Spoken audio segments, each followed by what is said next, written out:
bienvenue au Palais du Mines. Cette conférence organisée par le Palais du Mines et la SVSM. Bonsoir. Alors, aujourd'hui, on m'a chargé d'introduire les conférenciers. Je vais le faire, je ne vais pas parler trop longtemps. Je vais commencer donc par Johan Hertel, qui malheureusement n'a pas pu venir physiquement, mais on la voit ici dans la petite case, la deuxième. Johan. Alors, Johan est une artiste qui travaille donc, sur la peinture, la photo et également sur la réalisation de films. Elle effectue un doctorat à l'EUR de Cergy, sur un doctorat de création, sur les liens entre la géologie, les psychédéliques et les dérives environnementales, si je ne me trompe pas. Elle enseigne également à la Villa Arson à Nice, mais aussi ici à Lausanne, à la Manufacture. Donc, merci beaucoup, Johan, d'avoir accepté d'intervenir ce soir. Merci à vous. Le deuxième conférencier, qui est habitué des lieux, ici, donc Romain Marchand, qui est conservateur en géologie et géophysique au musée cantonal de géologie. Et également co-commissaire de l'exposition Kanga, à laquelle est rattachée donc, cette conférence. Merci également, Romain, d'avoir répondu. Alors, je vais juste encore dire un petit mot sur l'organisation de la soirée. On va commencer, donc Romain va commencer avec une conférence sur les expéditions lausannoises au Groenland, qui va durer une vingtaine de minutes. Et puis ensuite, on va projeter un film réalisé par le professeur Stephen, plus connu sous le nom de Steve Ayrton, qui est donc le papa de Johan, un film qui a été réalisé en 1963, si je ne me trompe pas. Et Johan nous fait plaisir, sous forme de lecture, de commenter ce film. Et enfin, dans un dernier temps, on aura bien sûr les questions. Je vous souhaite une bonne conférence. Merci beaucoup. Bonsoir à tous. Merci d'être venus aussi nombreux. Vous nous paraît presque plein. Et je tiens aussi beaucoup à remercier l'équipe technique qui s'est débrouillée avec des moyens divers pour réussir quand même que John participe à la conférence. C'est seulement ce matin qu'elle a découvert qu'elle avait le Covid. Elle était vraiment catastrophée. Pas par le fait d'avoir le Covid, mais par le fait de ne pas pouvoir participer à cette séance dont elle se réjouissait déjà depuis des mois. Alors, heureusement, grâce à la technologie, elle sera quand même avec nous ce soir. Et il y a peut-être le contexte général dans lequel j'ai un peu préparé cette conférence. C'est directement lié à l'exposition Kanga. Il y a à peu près 2 ans, le musée d'archéologie et d'histoire avait l'intention de faire une exposition sur le Groenland, une exposition plutôt archéologique, historique, ethnologique. Ils ont demandé aux autres musées de Rumilly si on souhaitait participer. C'était voir dans nos collections, qu'est-ce qu'on avait du Groenland. On avait au moins une 50aine de tiroirs d'échantillons, donc quelques-uns sont exposés dans l'expo, et pratiquement rien d'autre. Presque aucune documentation. C'est avant tout des collections scientifiques, c'est des roches qui, pour le commun des mortels, sont tout à fait ordinaires, mais qui ont été étudiées, analysées, décrites, et pour les garder leur intérêt scientifique, si on n'a pas la documentation qui est liée à elle, est grandement perdue. Et heureusement, il se trouve que le service géologique du Groenland a des archives online extraordinaires où j'ai pu récupérer les cartes de terrain. Ce qui est très important pour un échantillon scientifique, c'est d'avoir ses coordonnées, savoir le plus précisément possible d'où il vient. Et il y avait même les cartes avec l'emplacement exact des différents échantillons prélevés qu'on avait dans nos collections, que j'ai pu récupérer. Donc finalement, on va les garder, ces collections. Autrement, il y a garder des collections sans avoir suffisamment d'informations n'est pas très utile dans le cadre d'un musée de sciences. Et c'est dans ce cadre-là que j'ai réuni non seulement pour l'exposition, on a préparé l'exposition, mais également pour nos archives, pour les futurs chercheurs. Il y en a d'ailleurs certains, comme David Georgis, qui a pu effectuer une thèse début des années 2000, basée sur une des collections qui avait été ramenée du Groenland. Alors, le tout premier géologue lausannois qui était au Groenland, c'est Paul-Louis Mercanton. Vous avez peut-être récemment entendu parler de lui, que c'est une des personnes qui a aidé à créer la radio suisse romande. Et il a participé à une expédition assez importante qui était menée par De Kervin et par lui-même et quelques autres scientifiques en 1912. Alors, c'était une expédition qui avait été, entre autres, financée parce que le Conseil fédéral s'inquiétait des problèmes de refroidissement climatique à l'époque. On sortait du petit âge glaciaire et on s'inquiétait de savoir s'il allait y en avoir un autre par la suite. Et pour ça, c'était important d'aller étudier la glaciologie et le Groenland était vraiment une terre rêvée pour un tel sujet. Alors, il y a de très nombreux scientifiques suisses qui ont été travaillés au Groenland pour 2-3 raisons. C'est qu'ils sont presque familiers avec l'environnement. Le Groenland est très semblable à l'environnement alpin, avec des glaciers, des montagnes, des pentes escarpées. Il faut savoir grimpatouiller dans ces paysages. Et, en 1907, déjà, De Kervin avait tenté une traversée il avait dû rebrousser chemin. Et en 1912, il était mieux préparé. Et ils ont effectué, ils sont divisés en 2 groupes. Il y a le groupe de l'Ouest qui est resté dans la région ici de la baie de Disko, qui est un des plus beaux endroits du Groenland, où il y a les plus grands glaciers qui arrivent dans cette baie et qui génèrent d'immenses icebergs. Et le deuxième groupe qui a effectué cette traversée de la calotte glaciaire, ce n'était pas la toute première traversée, elle avait été faite par Nansen au siècle passé, mais sur une partie étroite du Groenland. Pour l'objet de cette carte du Groenland affichée, les régions dont on va parler, c'est la baie de Disko. Une grande partie des autres géologues lausannois ont travaillé dans cette partie sud-ouest de l'île et également dans la partie est, sur la côte est. Alors, on a même quelques archives qui ont été filmées en 1912, le départ du bateau à Copenhague, qui allait amener l'équipe au Groenland.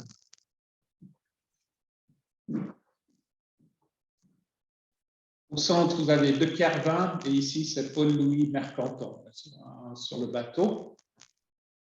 Et c'était une équipe vraiment très pluridisciplinaire. Paul Mercanton s'est occupé d'une part de géologie, d'autre part de météorologie, de glaciologie, et surtout aussi de mesurer le magnétisme des roches. Vous voyez que ça va aussi bien s'amuser à l'époque.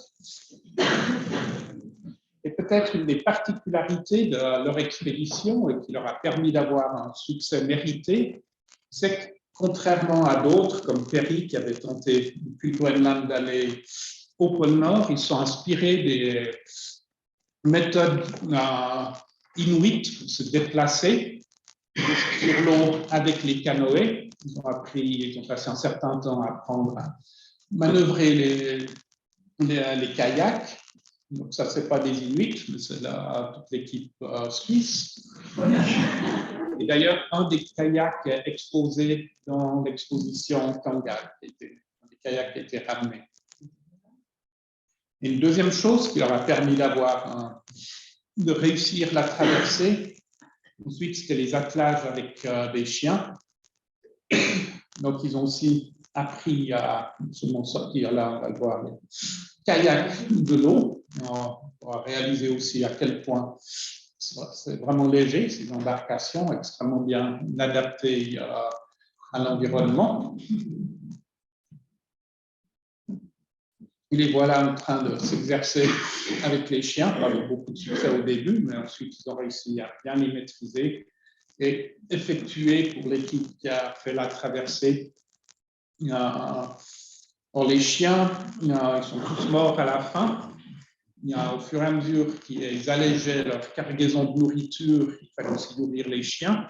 Donc, les chiens ont été nourris avec les chiens et les tout derniers, plutôt que les abandonner sur la côte, ils les ont aussi sacrifiés. Alors, peut-être l'héritage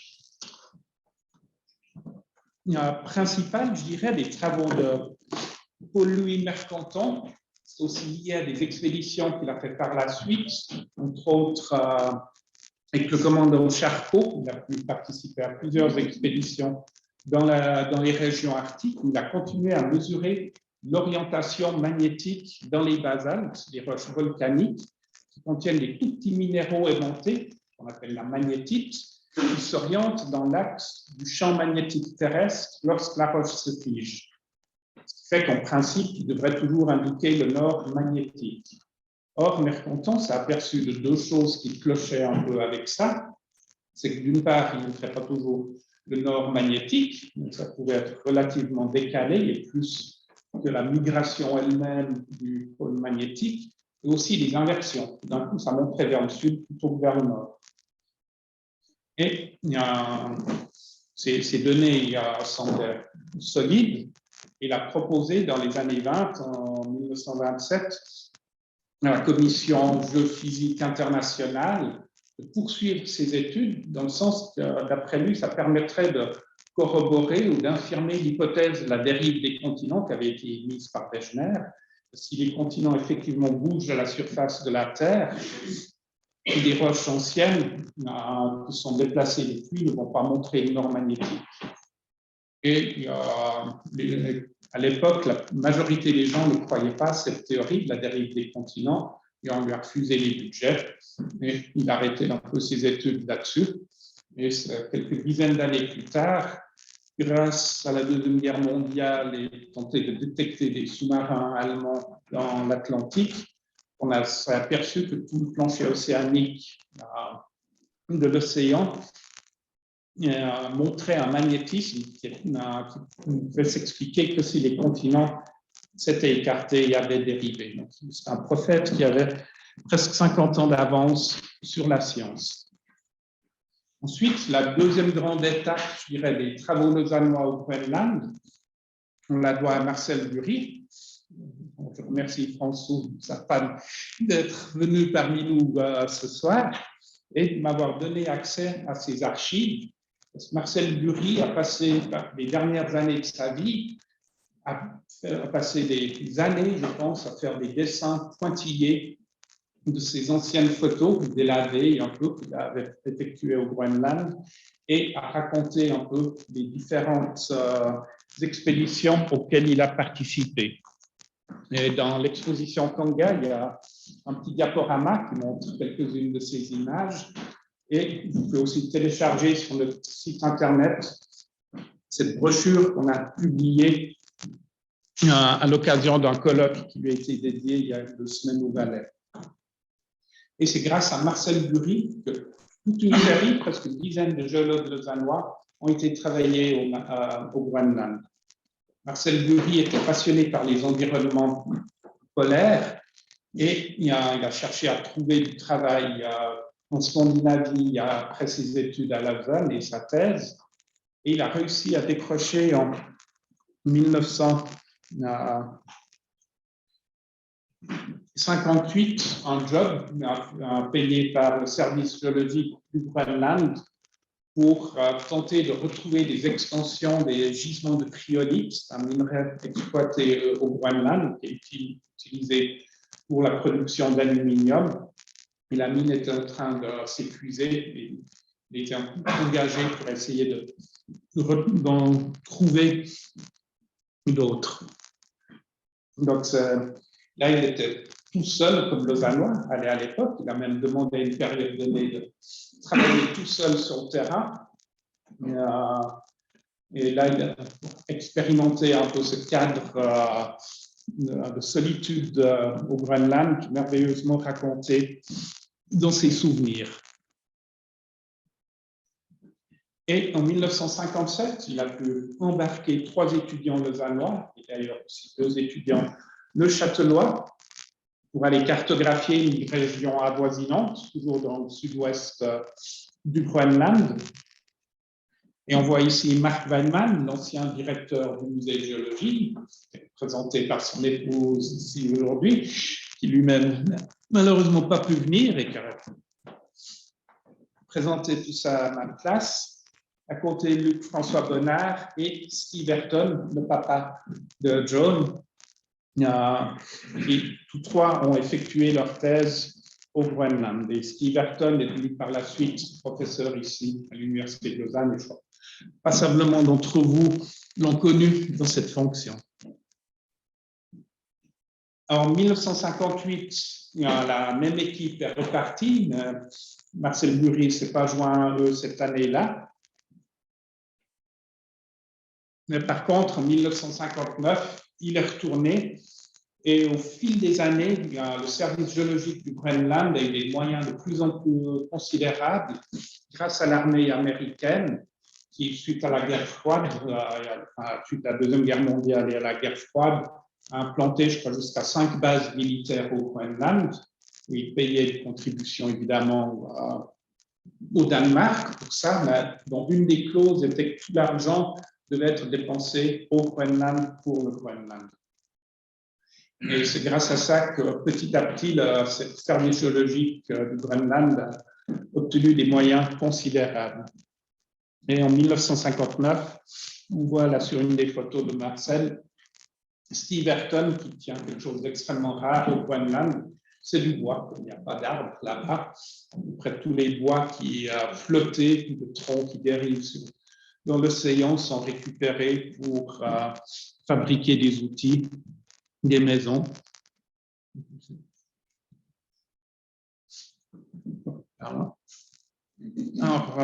1960 à 1962, c'est Arthur Escher qui a effectué sa thèse au Groenland, de nouveau grâce au contact de Marcel Bury. Et lui, il a travaillé également dans la région sud-ouest, et on voit un peu, d'après les images, le contexte dans lequel ces travaux étaient effectués. Très souvent, ils étaient amenés en bateau sur la côte, déposés pour plusieurs jours ou plusieurs semaines, parfois ravitaillés par hélicoptère. Et Arthur Escher a ensuite travaillé pendant une douzaine d'années au service géologique du Groenland. Il enseignait aussi à l'université de Copenhague et il a effectué plusieurs films en Super 8. On voit ici quelques extraits. Donc on voit ces paysages absolument sublimes qui fait que tout le monde voulait un peu retourner dans ces régions. Les bateaux toujours peints en rouge du service du Groenland. Là, on voit Arthur en train de travailler sur la base de photos aériennes, de reporter ses observations géologiques sur les cartes. Ensuite, il était régulièrement débarqué par des petits canaux sur la côte pour installer des camps provisoires de quelques jours, parfois quelques semaines. Et au retour, les caisses étaient remplies de cailloux. Il fallait aussi s'adapter un peu aux conditions un peu différentes des Alpes. Non, là, il y a Arthur Escher qui s'entraîne au tir, mais ça, c'est en raison du problème des ours. Ça lui arrivait qu'une seule fois que son collègue était sérieusement suivi par un ours et le capitaine du bateau a abattre l'ours. Par contre, la faune sauvage, qui ne connaissait pratiquement pas l'homme, n'était vraiment pas très effrayée par les humains, comme on le voit avec Lornard, ou comme le raconte aussi Marcel Bury dans ses mémoires. Il travaillait en général pendant 3-4 mois sur l'été, il ne s'empêchait pas parfois des chutes de neige en plein été. Et, on voit ici Marcel Bury en train de prendre des mesures d'orientation des structures dans la roche. Ça, c'est un des gros travail les géologues qui travaillent dans ces régions-là, c'était l'aspect de géologie structurale, de comprendre. C'est une très vieille région géologique du Groenland qui a subi de nombreux glissements différents. Il fallait essayer de comprendre, d'analyser. Il regardait également un peu la minéralogie qu'il y avait aussi dans un but éventuel de prospection minière. Et ici, on voit les principaux dangers au Groenland. Alors, le principal danger, c'est pas Marzolène, la femme d'Arthur Escher, qu'on vient de voir, mais c'est de traverser les rivières.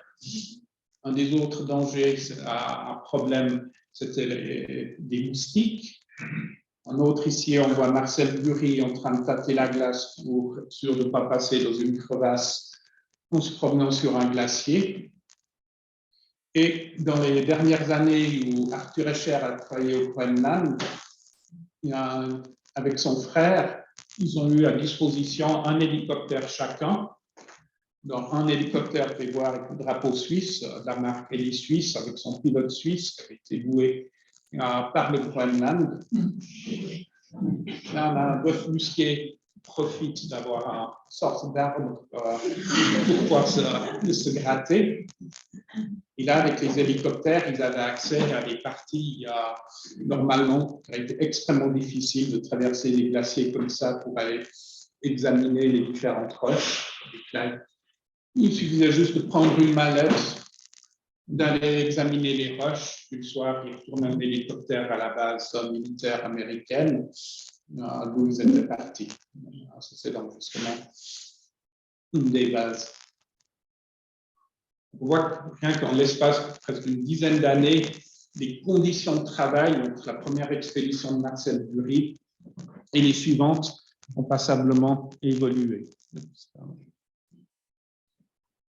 Alors, on a eu aussi Paul Butet qui a travaillé dans la région du Sud-Ouest. Pour une raison que j'ignore, après 2 saisons de terrain, il a abandonné son travail de thèse. Et Steve Ayrton et Mark Weinman sont retournés en 1963, après avoir défendu leur thèse, pour un mandat au service géologique du Groenland. Et c'est dans ce cadre-là que Steve Ayrton a tourné un film en 16 mm qui vous sera présenté tout à l'heure par sa fille. Or, vous verrez, ils ont aussi pris des skis avec, et on peut facilement reconnaître Mark Weidman avec son style de ski, très école suisse de ski, les jambes bien droites, les bâtons bien tenus, du style plutôt anglais de Steve Ayrton. Donc voilà l'image. Alors, juste un petit mot, comme j'ai découvert l'existence de ce film, j'ai contacté John Ayrton, parce qu'on m'avait dit qu'elle avait numérisé cette pellicule, mais elle ne savait absolument pas précisément où ça avait été tourné. Mark Weinman lui-même ne se rappelait pas exactement, ne pouvait pas situer les prises de vue sur le terrain, mais grâce aux cartes géologiques que j'ai pu télécharger du site du Groenland, c'est une chose qui est devenue possible. Donc là, avec l'outil Google Earth, on savait que c'était de la région de Qaqortoq. Donc avec Google Earth, on peut facilement retrouver cet endroit sur la carte, comparer leur carte de terrain avec la morphologie des fjords aux alentours, la superposer comme ça maintenant sur le relief, et faire un petit voyage virtuel pour retrouver un peu les traces des scènes qui ont été filmées en 1963. Et voilà le paysage vu par Google Earth, sur lequel va se superposer maintenant une image extraite du film de Steve Ayrton. Donc, on a pu retrouver comme ça une dizaine de sites, d'endroits qui avaient été filmés. Alors, en 1964, Marcel Bury est retourné avec Arthur Escher dans la baie des Dispos, c'est partie des images que je vous ai montrées tout à l'heure. Un peu plus tard, c'est Henri Masson qui a effectué sa thèse toujours dans la région du Sud-Ouest, un peu sur les méthodes de datation des roches.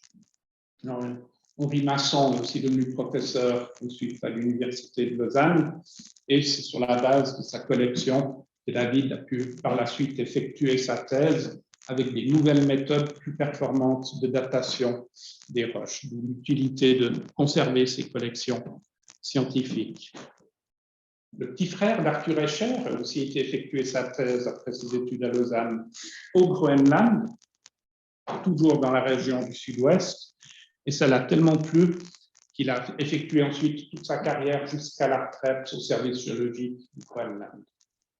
Et indépendamment peut-être de l'Université de Lausanne, il y a Albrecht Beck qui a effectué sa thèse, lui, sur la côte sud-est du Groenland, dans la région de Sjarkoland. Par la suite, il a été, grâce à ça, nommé professeur à l'Université de Lausanne, et il a pu superviser ainsi la thèse de Laurent Germain, qui a travaillé dans les régions avoisinantes entre 1970 et 1972. Et en 1989, Marcel Bury est retourné dans la région d'Idiqtout avec Guy Daval qui nous fait le plaisir d'être ici ce soir. Et il y a Christian Bugnon, deux de ses anciens étudiants. Guy Daval a effectué, je ne sais combien, au moins une quinzaine d'expéditions par la suite au Groenland dans le cadre de prospection. Je n'ai pas réussi à toutes les compter, je crois. Et il y a Marcel s'est joint à eux dans le but, entre autres, de voir s'il y avait une possibilité d'exploiter des roches ornementales, des granites bleus.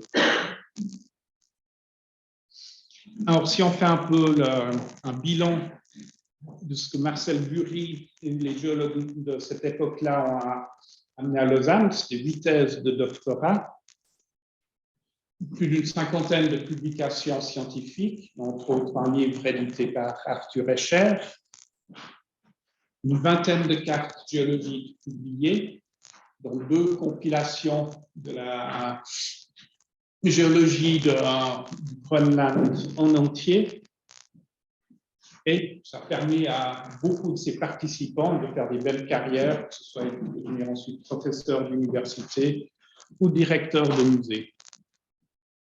Or, la recherche scientifique au Groenland a repris récemment avec l'équipe du professeur Frédéric Herman, qui travaille sur les processus d'érosion glaciaire.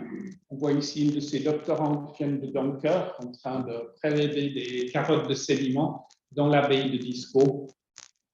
Et maintenant, il y a une nouvelle équipe avec le professeur Samuel Jacquard qui est en train qui vient de commencer un projet sur les écosystèmes au Groenland. Donc voilà un peu le tour d'horizon de ces recherches lausannoises au Groenland. Et le mieux maintenant, c'est que John Ayrton nous présente le film qui avait été réalisé par son papa et le contexte dans lequel elle l'a découvert. Alors, peut-être juste quelques mots avant de lancer le film, Julien. Déjà, je voudrais remercier Robin Marchand et toute l'équipe du Palais de Rumines de cette invitation qui, évidemment, me fait immensément plaisir. Je suis vraiment triste de ne pas être là avec vous ce soir. Et beaucoup de personnes dans la salle sont évidemment tout à fait et directement concernées par cette archive, mais aussi par l'histoire et puis les personnes dont il est question. Mon petit frère et ma petite sœur sont aussi dans la salle. Enfin bon, ça me touche d'être là et de lire ce texte. Donc, pour vous dire un petit peu, ça dure 20 minutes, 21 minutes exactement. Donc, les images vont défiler. En petit, vous allez voir, c'est une petite lucarne et je pourrais en parler par la suite. C'est un choix. Et il y a aussi une plage de 4 longues minutes de silence au milieu, donc ne soyez pas surpris. C'est voulu, voilà. Donc, on peut commencer et je lis donc un texte.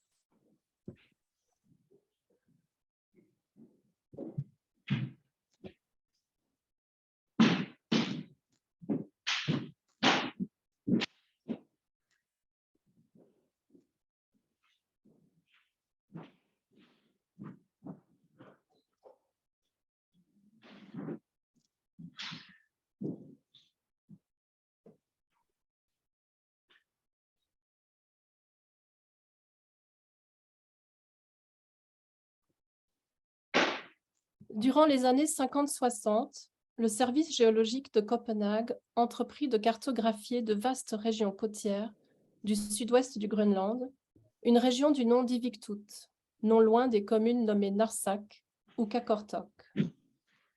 C'étaient de longs reliefs montagneux, pris entre la mer et le gigantesque glacier que l'on nomme Inlandsis et qui recouvre la presque totalité de l'île. Le service engageait à cette fin des jeunes géologues étudiants, souvent doctorants, venus du Danemark ou de pays alentours, la Grande-Bretagne, la Suède, la Norvège et un peu plus loin, la Suisse. Quelques étudiants de l'Université de Lausanne se sont trouvés ainsi engagés plusieurs étés d'affilée, parmi eux Arthur Escher, Marcel Bury, Mark Weidmann, Stephen Ayrton. Année après année, ces géologues arpentaient d'immenses régions inhabitées, croisant de temps à autre, mais rarement, quelques pêcheurs inuits. Un camp de base était établi et régulièrement ravitaillé par hélicoptère. Les 7 ou 8 géologues réunis disparaissaient ensuite en de plus petits groupes, équipés de tentes, de nourriture, de matériel, plusieurs jours durant, dans les vallées adjacentes, sur les hauts plateaux, dans les fjords, longeant les côtes en bateau. Les conditions étaient rudes et les journées de travail longues. Ces expéditions avaient lieu en été, lorsque la neige hivernale avait fondu et qu'il n'y avait presque plus de nuit. La saison amenait aussi la pluie et des milliards de moustiques, et de temps à autre une tempête de 2 ou 3 jours. Chaque petit groupe avait à sa charge une zone délimitée de la carte. À partir des 2 dimensions d'une carte topographique, le géologue relevait la 3e, celle de la formation des roches, puis en parallèle, la 4e, celle du temps.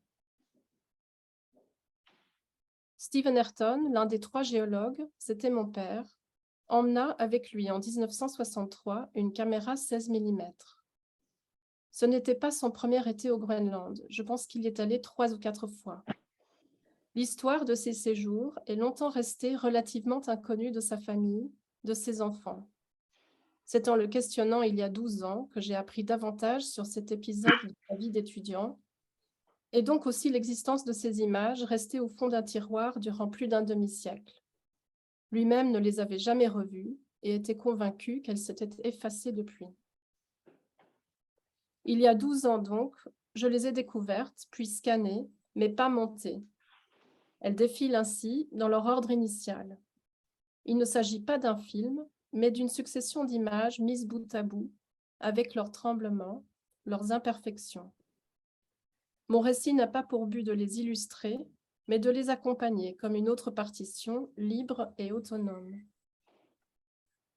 Plus d'une décennie est passée sans que je ne touche à cette archive familiale, à ces images qui disent tant sur le regard dont on hérite, dont j'ai hérité, et surtout sur le monde d'alors, en regard du monde d'aujourd'hui. Qu'allait-il au juste chercher ou regarder dans les roches grises du Groenland? Je peux aujourd'hui questionner Mark Weidmann, l'un des compagnons de voyage, ou lire les notes écrites par l'autre, Marcel Bury. Je suis curieuse de ce qu'il pensait des grands bouleversements scientifiques et technologiques de ce moment-là du siècle. Être géologue dans les années 60, c'était participer à une formidable révolution des connaissances des sciences de la Terre et de l'espace, elle-même amenée par l'autre révolution, l'industrielle, et par les guerres qui avaient tant fait se perfectionner les outils de mesure, d'exploration ou de forage. Être géologue à ce moment-là, c'était être convoité par les plus grandes industries pétrolières, mais pas seulement. Le sous-sol du Groenland était connu pour ses ressources en fer, en cryolite, en gaz, en uranium. À la question posée de ce qu'ils avaient à l'esprit durant ces étés au service de la couronne danoise, quelles étaient leurs préoccupations politiques en plus de scientifiques, Weidmann répond ceci. Ils étaient jeunes, en quête d'aventure, d'expérience, d'un peu d'argent aussi, même si le job n'était que peu rémunéré. Ils étaient plutôt de gauche et pacifistes, et certains, mais pas tous, pouvaient être attentifs aux jougs danois sur sa colonie groenlandaise ou à l'exploitation de son sous-sol pour le profit de puissances industrielles étrangères. Mais par-dessus tout, les géologues aimaient arpenter des jours durant ces paysages sublimes, quasi inhabités, tout à l'observation de roches dites métamorphiques, du gneiss en particulier, et plus il les observait, plus il découvrait qu'elles devaient être parmi les plus anciennes que l'on puisse voir sur la planète. Peut-être même, ai-je lu dans les notes, celles dans lesquelles était apparue la vie sur Terre. Finalement, leur recherche les a menés vers une plus profonde compréhension de l'histoire. Mon père, dans un mail envoyé quelques jours après qu'il m'ait confié la bobine de film, m'a écrit ceci. Les géologues, comme les astronomes, sont des historiens. Les uns regardent vers le haut, les autres vers le bas et vers le haut. La géologie a permis en 200 ans de se faire une assez bonne idée, bien que fragmentée, de l'histoire avec un grand H, celle de l'univers, et celle de la Terre qui s'étend sur plus de 4 milliards d'années. Le Groenland était possiblement le meilleur lieu, avec l'Australie, le Canada et certaines parties du continent africain pour découvrir cette histoire. Or, il fallait aussi pour cela rompre avec l'emprise de la théologie, Pantarei, Tuku, des Héraclites. J'ai commencé, face à ces paysages, à réaliser qu'ils allaient profondément bouleverser ma vie.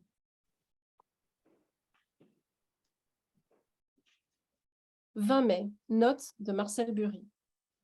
La région se présentait comme un massif relativement homogène et assez accidenté.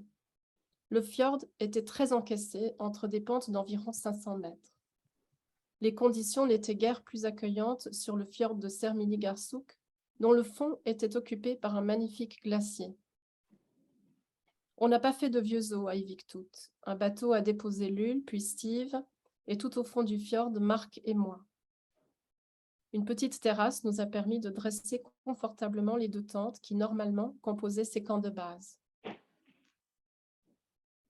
Et puis, ça a été la première journée de travail. Dur, monter la tente et déplacer le camp, en tout 9 heures de marche avec de grosses charges. Comme nous partions pour une dizaine de jours, il y avait pas mal de nourriture à emporter. Et nous prenions 2 tentes, une qui pouvait rester sur place et une tente légère pour de brèves explorations à grande distance. Nos sacs arrivaient à une 30aine de kilos, tellement lourds que nous devions nous aider l'un l'autre pour nous les placer sur le dos. Pour sortir du fjord, il fallait commencer par remonter le cours d'une petite rivière qui franchissait en une série de cascades les 400 mètres qui séparaient le plateau de la mer. Puis on débouchait sur une zone de dalles polies par le glacier et faiblement inclinée qui permettait de franchir plus facilement les 50 derniers mètres. Le soir, mon copain était vidé et il est allé se coucher tout de suite. J'ai profité de ce moment de solitude pour grimper sur une petite colline et pour rester là 1 quart d'heure à ne rien faire. Il était 21 heures, nous campions sur la berge d'un très grand lac, large de plus d'1 kilomètre et long de 10, avec passablement d'îles. Au ciel, il y avait de gros nuages. Entre les nuages sombres comme des montagnes, de grandes flaques de ciel rouge faisaient miroiter le lac, le dédale clair de l'eau entre les îles et les montagnes sombres. Bon sang, mais qu'est-ce que ça peut être beau, le Groenland! J'ai retrouvé les gneiss et les filons basiques tels que je les connaissais de la presqu'île d'Iviktut. Il y avait souvent du brouillard, surtout du côté de la mer et dans les fjords d'où émergeaient vers le sud les reliefs du Kunait.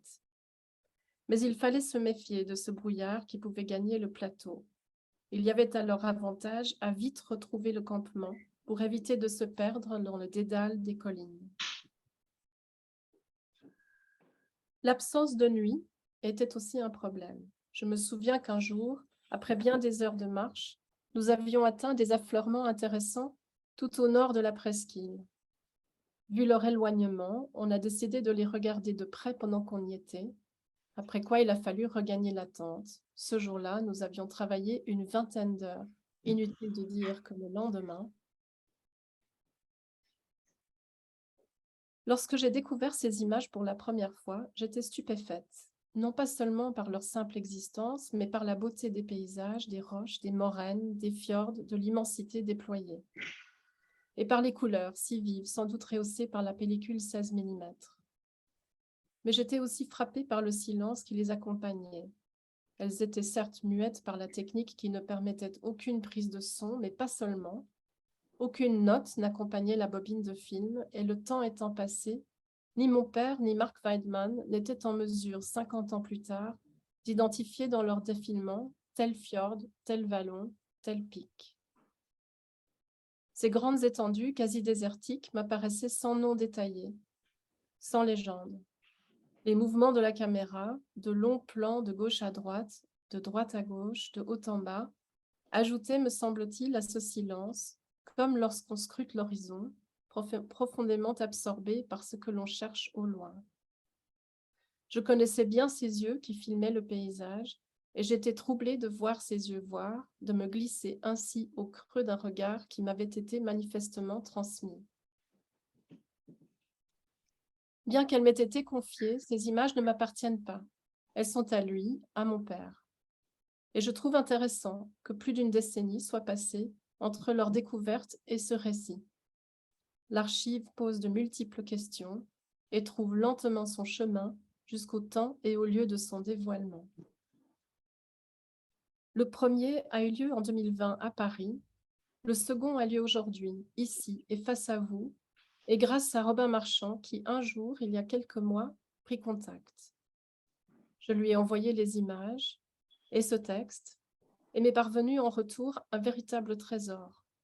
Des images des roches rapportées par les géologues, soigneusement disposées dans les tiroirs de la faculté, et puis des cartes, des photographies, des entretiens, et enfin, très étonnante, des vues sur Google Earth des mêmes paysages identifiés et rendus visibles à présent grâce aux nouvelles technologies. Les vallées, les fjords, les roches, tout avait désormais un nom.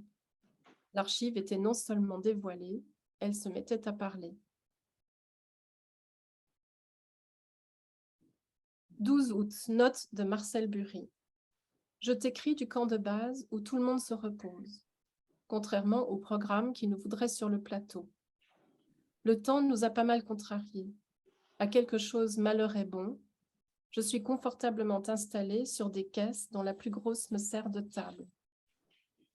Nous avons ici un camp qui comprend 4 tentes. Une grande tente de cuisine où nous tenons facilement les 4, 2 plus petites tentes brunes, une où nous dormons et une petite où il y a les cartes et le matériel pour écrire. Il est 11 heures du matin. Lull et Marc jouent à la bataille navale dans une tente, Steve bouquine dans une autre.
«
26 août, note de Marcel Bury.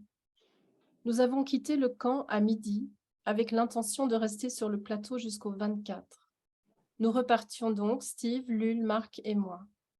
Vers le soir, nous arrivions à un camp intermédiaire, une tente jaune avec des restes de bouffe. Il a plu à peu près toute la nuit, mais le matin, ça s'est calmé. À partir de là, nous nous sommes dirigés vers ma tente, restés quelques kilomètres à l'intérieur des terres. Le tout avec un pactage assez complet. On a marché une dizaine d'heures sans se presser, sauf le soir, car la pluie menaçait toujours. Nous étions maintenant dans un pays de granit, et les gneiss fréquentés les années précédentes n'apparaissaient plus que sous forme d'enclave. Les filons basiques étaient fidèles à eux-mêmes, à l'exception de l'un d'entre eux dont le basalte était mélangé à de nombreux et volumineux éléments étrangers. Il s'agissait souvent de cristaux de silicate et quelques-uns de ces cristaux dépassaient 50 mètres. Qu'est-ce alors qu'une approche scientifique ou non scientifique? Une image parmi toutes celles de cette archive me touche particulièrement, celle d'un plan fixe sur l'eau d'un lac semi-gelé, reflétant le bleu du ciel et le sommet à l'envers d'une montagne rosie par le soleil couchant ou l'aurore. Cette image-là m'a fait sourire et me dire que le regard n'était plus tout à fait du côté des sciences, qu'il s'agissait de pure contemplation. Le regard sensible l'avait emporté. Et un peu plus loin, après les deux géologues arpentant la montagne, les pieds profondément enfoncés dans la neige, un plan très long, panoramique, de droite à gauche, depuis un haut plateau, la caméra fait un tour presque complet sur elle-même et sur sa trajectoire durant une vingtaine de secondes, regarde et capture le blanc, l'intérieur de l'île, l'Inland 6, les presque 2 millions de kilomètres carrés de glace s'étendant à perte de vue.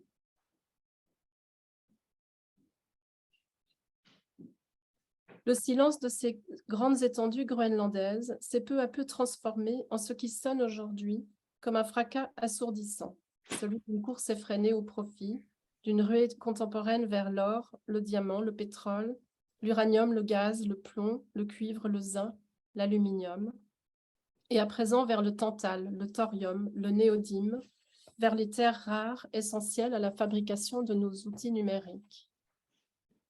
Enfin, nous apprenions en 2020 que la fonte des glaces du Groenland permettant l'extraction de ces métaux était, du fait d'une prodigieuse accélération, désormais irréversible.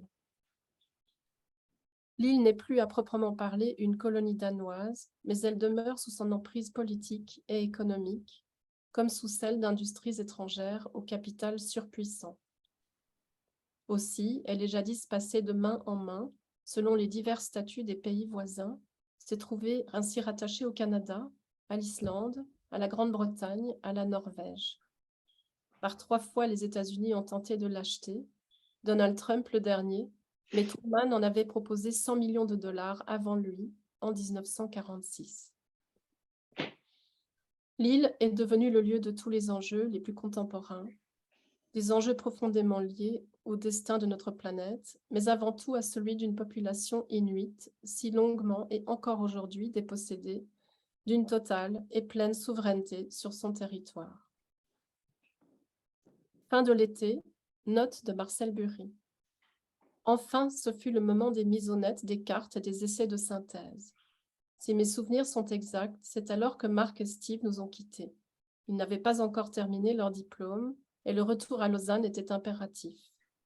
Je suis restée avec Lul et nous nous sommes probablement traînés à Iviktut, où les autres équipes commençaient à se regrouper. Durant les dernières semaines, nous sommes retournés sur le plateau de Tiksaluk, histoire de compléter nos relevés. Sinon, nous n'avons pas fait grand-chose. Nous étions vraiment fatigués et la moindre montée nous mettait sur les genoux. On arrivait en septembre, les nuits étaient maintenant bien noires et c'était la grande saison des aurores boréales. Magnifique.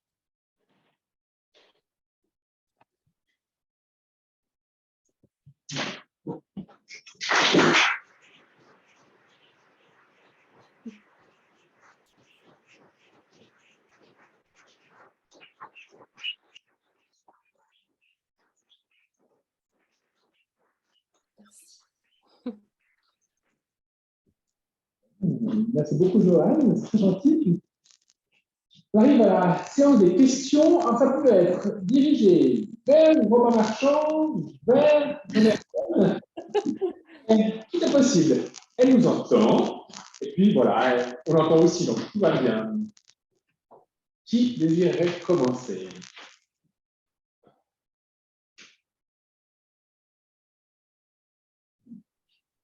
C'est des très jolies images. C'est que, pour ma part, j'ai pu faire 2 expéditions en Patagonie chilienne où on retrouve les mêmes genres d'expéditions. C'est vrai que c'est vraiment quelque chose d'incroyable. Et je pense que ça a dû laisser des souvenirs à ton papa qui étaient vraiment extraordinaires. Vraiment. Et puis, toi, David, tu as pu partir aussi, vraiment, donc juste travailler sur le champignon. Avec,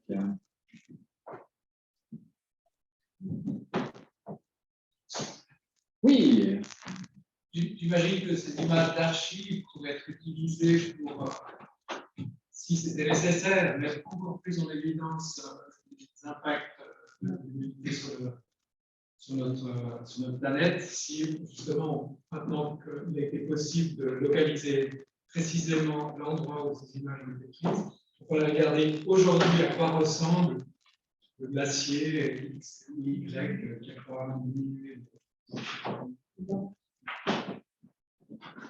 Alors, effectivement, il y a les travaux de glaciologie qui sont actuellement, entre autres, à l'ETHZ de Zurich, qui, basés sur d'anciennes photos, pas nécessairement des films, et permettent comme ça de quantifier et de mesurer la fonte de la calotte glaciaire groenlandaise. Mais maintenant, on a encore des nouvelles techniques aussi par satellite pour mesurer la vitesse à laquelle ça fond. On s'aperçoit que malheureusement, ça fait encore plus vite que ce qu'on avait prévu.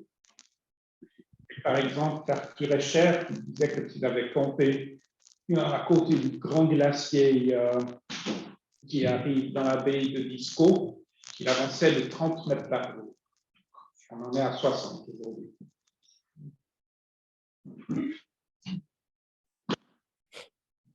Ces images, les moraines latérales qu'on voit, est-ce que c'est déjà quelque chose qui avait été fondu sur plusieurs dizaines de mètres d'épaisseur? Probablement le cas, effectivement, sur des dizaines de mètres d'épaisseur. On se voit les moraines, mais on voyait aussi dans les fjords les roches qui avaient été récemment beaucoup plus claires, comme on peut le voir parfois dans les Alpes aussi, liées au retrait des glaciers.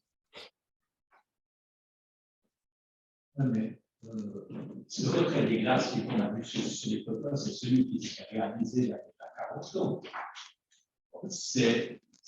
Ça montre le retrait des glaciers depuis la fin du petit âge glaciaire. En gros, le réchauffement climatique. Alors, le réchauffement climatique a commencé un peu avec la fin du petit âge glaciaire. Les dates ne sont pas très précises du petit âge glaciaire. Mais cette fonte, elle est de mieux en mieux quantifiée.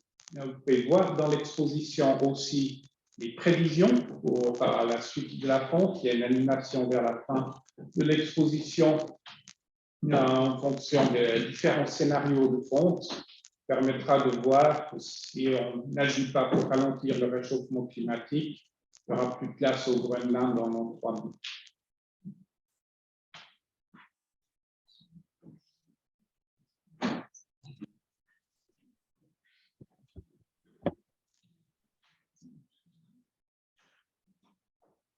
Questions, réactions?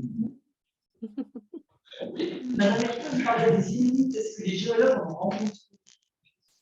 Alors, relativement peu, parce qu'ils travaillent dans des régions peu peuplées. Par exemple, sur les bateaux, l'équipage était souvent très mixte entre des Inuits 100%, des Danois 100%, des métis Inuits danois. Nous avons rencontré comme ça des gens de différentes populations. Mais dans la plupart des régions, en tout cas par exemple, l'Arc Recher, à travailler comme ça, il n'y avait même pas de village.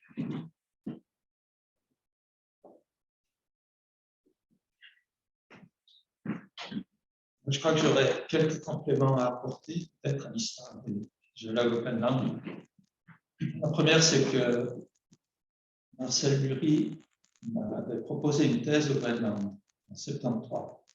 C'était juste une année après que Laurent Gelmin ait participé.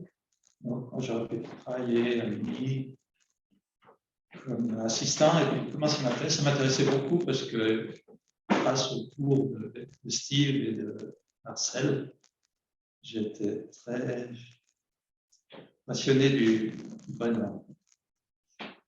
Et il se trouve que là, le service géologique a donné une réponse négative. C'est la première fois qu'il refusait un géologue de Lausanne. Donc j'aurais pu être sur la liste, mais ils avaient fini une première série de cartographie, ils avaient un peu coupé le budget cette année-là. Donc, je ne sais pas. Après, bon, l'histoire est longue parce que c'est tout le début de ma carrière. Je ne vais pas tout vous raconter, si ce n'est que j'ai raté la séance de passion sur la journée en hommage à Marcel, que je regrette beaucoup. Mais on va dire qu'en fait, ça a orienté ma carrière parce qu'effectivement, j'ai passé le plus grand nombre d'étés au Groenland.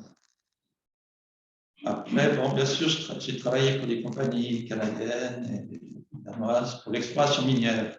Donc, j'aurais peut-être un petit commentaire. Je sais que l'exploration minière a très mauvaise presse, avec des dégâts importants à l'environnement, etc.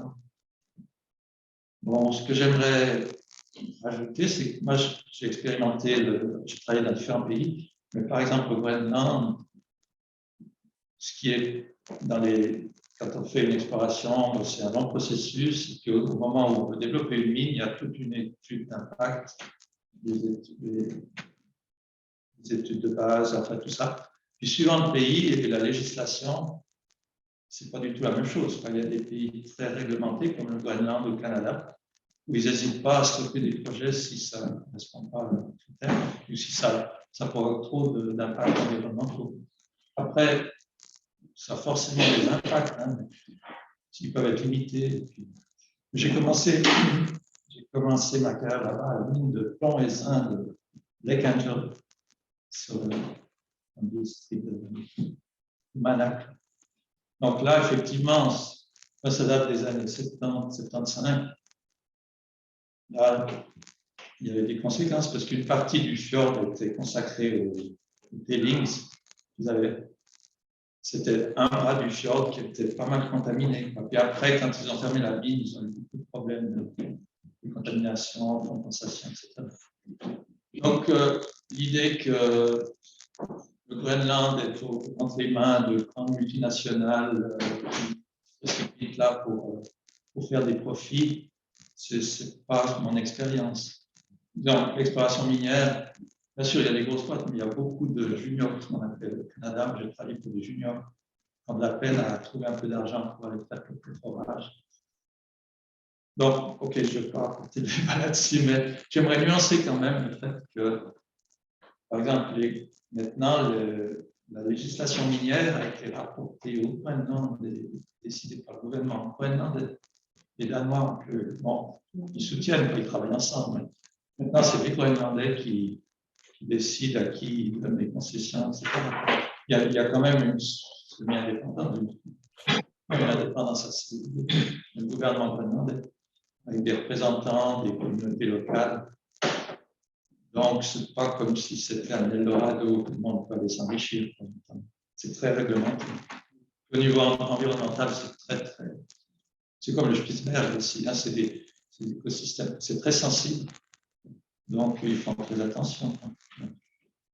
C'est quelque chose qui se retrouve aussi dans tes rapports, hein, parce qu'on voit dans les conclusions souvent aussi mettre en évidence si on a trouvé des restes, par exemple, archéologiques, comme ça. Ce n'était pas le cas dans les années 50 ou 60. Et aussi, le régime politique a donné une grande autonomie maintenant au Groenland. C'est une véritable fédération. Ils dépendent du Danemark pour les affaires étrangères et l'armée. Et ça faut dire, ils sont largement, leur budget est largement soutenu par le gouvernement danois. Mais néanmoins, leur avenir est maintenant beaucoup plus dans leurs propres mains qu'il l'était il y a quelques dizaines d'années auparavant. On a vu le cas, donc on préparait l'exposition, il y avait un gros projet d'exploitation minière de terres rares au Groenland, dont le sous-produit aurait été l'uranium. Et il y a eu le gouvernement groenlandais était en faveur d'octroyer une concession d'exploitation de cette mine. Il y a eu une forte opposition des différents partis au Groenland qui, lors des dernières élections, ont provoqué la chute du gouvernement. Le nouveau gouvernement élu a mis un moratoire sur l'exploitation de cette mine. Donc, ils sont beaucoup plus maintenant ces exploitations minières, la décision incombe avant tout à la population. Moi, je voulais juste remercier Joanne aussi pour ce film qui m'a beaucoup touché. J'ai remarqué l'absence des paysages étant le principal intérêt. Ce n'était pas une petite histoire qu'ils ont voulu raconter, monter le camp, démonter le camp. C'était les paysages et puis l'ambiance du Nord. Je remercie. D'autres questions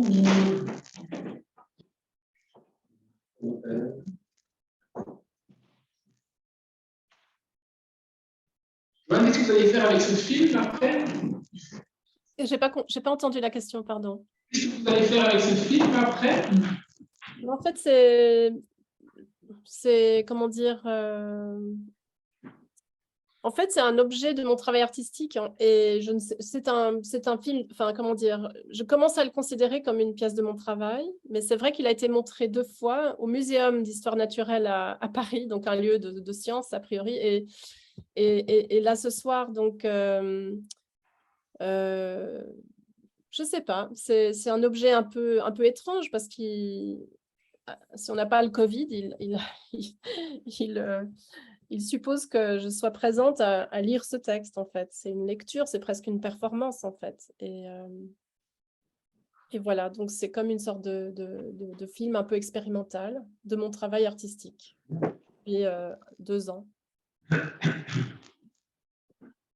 Et qui peut être amené par la suite à être montré dans des lieux d'art. Et le texte est modifié, comme vous avez sans doute compris ou vu, enfin modifié en fonction du contexte, en fait, et modifié en fonction des événements aussi, c'est-à-dire l'évolution des choses. Et le temps changeant, le texte se modifie un peu.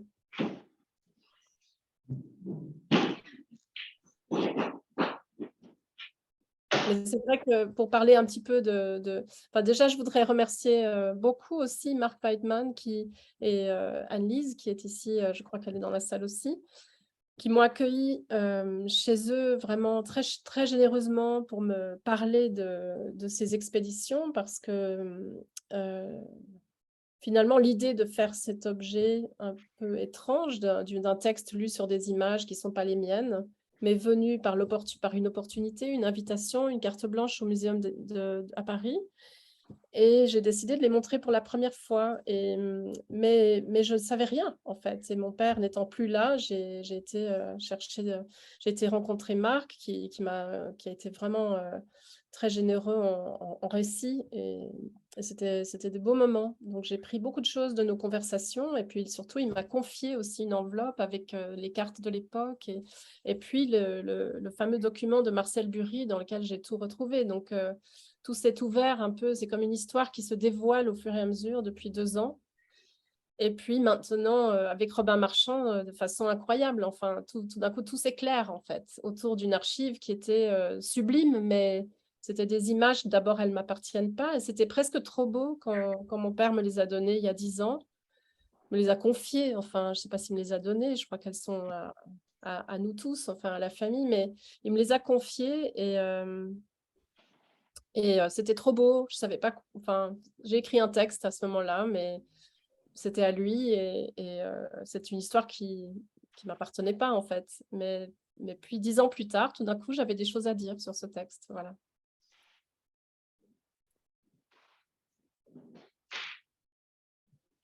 C'est trop cool.